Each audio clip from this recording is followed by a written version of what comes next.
आप बस 2 minute silent करें। नमस्कार, आप देख रहे हैं टीएनएस और मैं आपके साथ जितेंद्र शुक्ला।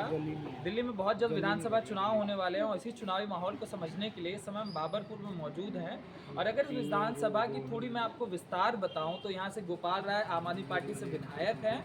और आपको कुछ और डिटेल्स बताऊं तो ये वही विधानसभा है जब दिल्ली दंगे हो रहे थे तो उससे अधिकतम जो प्रभावित विधानसभा जो थी उनमें से एक जो है वो बाबरपुर भी रही है। ऐसे में 10 सालों का जो रिपोर्ट कार्ड लेकर आम आदमी पार्टी अरविंद केजरीवाल घूम रहे उसको लेकर बाबरपुर की जनता क्या सोचती है और खासकर हमारे आसपास जो अधिकतर महिलाएं हैं इनका क्या मानना है।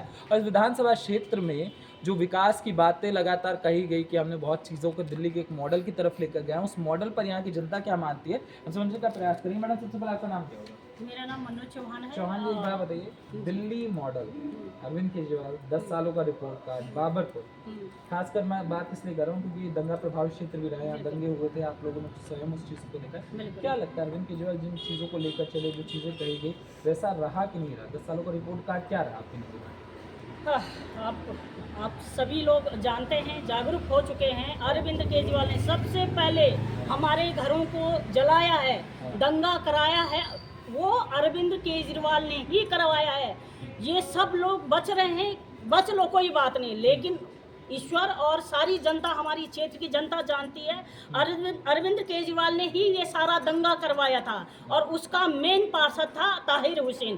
ताहिर हुसैन ने और अरविंद केजरीवाल ने सबसे पहले हमारे घरों को जलाया है। हमारे घरों को जलाया करके हमारे जो बच्चे ट्यूशन जाए पकड़ पकड़ के उनके टुकड़े टुकड़े कराए, उनके साथ ऐसे बहनों के साथ ऐसा रेप किया दरिंदरों ने और उसके बाद उनको नाली में फेंका गया। उसके बाद इसका इतने से ही दिल नहीं भरा, उसके बाद इसने क्या किया, इसके बाद इसने घर घर जाकर के दारू के ठेके खोल दिया। घर घर जाकर एक तो बर्बाद तब किया जब यहाँ पे दंगा हुआ, जलाया दिल्ली को जलाया। तब इसका मन इतने में भी न भरा, तब इसने हमारे घर के अंदर जो बच्चे हैं, बूढ़े हैं, सबको खत्म करने की साजिश की। इस अरविंद केजरीवाल ने साजिश की। तो हम चाहते हैं, इन्होंने कहाँ हमारे लिए भला सोचा है, कभी भी भला नहीं सोचा है इसने। उसके बाद दारू के ठेके यहाँ पे खुलवा करके हर गली में, अरे बस छोड़ो स्कूल के, अभी मैं आपको दिखाऊंगी। इसके बाद यहीं पे सामने पब्लिक स्कूल है, कोणार्क पब्लिक स्कूल है, उसके बाहर से इन्होंने दारू का ठेके खोल दिया। मंदिर के जस्ट यहाँ से दुर्गापुरी चौक से लेकर के मौजपुर तक इन्होंने लगभग 60 ठेके खोल दिए थे यहाँ पर के। तो ये शुक्रिया है हमारी माताओं का, ये जो बहनें मेरे आज साथ खड़ी है, ये सारे उसी समय के इन्होंने इतना सपोर्ट किया सबने एक दूसरे को कि हम अपनी गली में दारू के ठेके खोलने नहीं देंगे। जब खुल रहे थे दुकान, जब दुकानें खुल रही थी, मतलब स्टार्टिंग हो चुकी थी, किसी का उद्घाटन हो चुका था, कोई रह चुके थे, तो मतलब उसने कोई साजिश कम नहीं किया, इतनी साजिशें की हमारे हिंदू समाज को बर्बाद करने के लिए। उसका हिंदू समाज इस समय चुनाव में बहुत जोर सोचे, इसको जवाब देगी बिल्कुल। आप कह रहे हैं साजिशें की, वो तो अभी पुजारियों को सैलरी देने की बात कर रहे हैं। पुजारियों को सैलरी ये 10 साल से कहा था। अगर इसको जब इसने मौलानाओं को सैलरी दी थी, तब ये कहाँ मरा था, तब इसको हिंदू वोट क्यों वो नहीं आई। अब उसको ये लग रहा कि शायद कांग्रेस अपना यहाँ पे चुनाव लड़े, तो इसको ये लग रहा कि सारे मौलाना तो कांग्रेस को वोट देगी, तो हम रह गए 0%। अब ये क्या करा कि हिंदू वोट को बटोरने के लिए अब ये कह रहा कि हिंदू पुजारियों को हम वो देंगे, सैलरी देंगे। लेकिन ये सारा फरेब है, ये झूठा है, ये मक्कार है, ये बिल्कुल नहीं दे सकता है। ये झूठा वादा कर रहा है, झूठा। इसके खून में झूठ भरा है। झूठे हैं, बहुत बड़े झूठे हैं। ये कह रहे हैं जो कहा वो किया, क्या किया? कुछ भी नहीं किया। बताओ तो सही, क्या किया? एक भी काम किया इसने? बताओ। वही बिजली फ्री, पानी फ्री, अरे तो बिजली, एजुकेशन बढ़िया कर दिया। एजुकेशन क्या किया? आप देखो, सारे पत्रकार भाइयों से निवेदन है, मैं हाथ जोड़ के निवेदन करती हूँ, एक स्कूलों का आप निरीक्षण करो, तब पता चला कि स्कूलों के क्या हाल है, क्या नहीं है। जो स्कूलें थी पुरानी, वही स्कूलें थी। 2-4 स्कूलों को उसने पोलापंती करके करोड़ों का बजट दिखा करके, करोड़ों का, अरबों का बजट बजट दिखा करके हाँ। और स्कूलों के ऊपर से ही थोड़ा से दीवारों पर पोला पोती कर करके और उसी को पत्रकारों को ले जा करके उसकी वाह वाह बटन लगा। हाँ। बिल्कुल, बाकी कोई स्कूल यहाँ पे नया एक भी स्कूल बता दे जो अरविंद केजरीवाल ने बनाई है। अच्छा, आपने एक चीज कही, मैंने उस चीज पर मैं रुका नहीं। मैं ये आपने कहा कि शराब की यहाँ दुकानें खोली गई थी स्कूल के सामने, आप लोगों ने प्रदर्शन किया, किस तरीके का प्रदर्शन था, क्या समस्याएं क्या आई थी, क्या दिक्कतें आई थी? अच्छा, मैं कैसे बता प्रारंभ हुआ इसका? हाँ, जब यहाँ पे शराब की दुकानें खुलने जा रही थी तो मुझे यहीं से फोन आया था। आंटी हैं, कहाँ चले गए? हाँ, ये अच्छा। इनका मुझे फोन आया। यहाँ जी, हाँ। हाँ, इनका मुझे फोन आया, मन्नो यहाँ पे शराब की दुकान खोले। मैंने कहा अच्छा, कह रही आ जाओ, ठीक है। मैंने इतने में लगभग मेरी जितने भी फ्रेंड सर्कल था पूरी दिल्ली में, लगभग जो आ सका उतने लोग मतलब 1 घंटे में यहाँ पे मतलब जुड़े हैं। यहाँ पर आए, उस दिन हमने प्रदर्शन किया घूम घूम करके। कितने महिलाएं होंगी? लगभग 200 के करीब के महिलाएं बड़ी थी। दोस्त हैं आपके? जी बिल्कुल, सारे हाँ, सारे भरी थी। स्टार्टिंग की बात बता रही मैं, जिस दिन हमने आंदोलन शुरू किया था उस दिन की मैं बात बता रही हूँ। उसके बाद जिसने उसके बाद क्या हुआ कि जिसने दारू की दुकान खोलने के लिए दिया था उसके घर पे गए हम उनको समझाने के लिए, भाई दारू की दुकान के लिए। वो माना ही नहीं।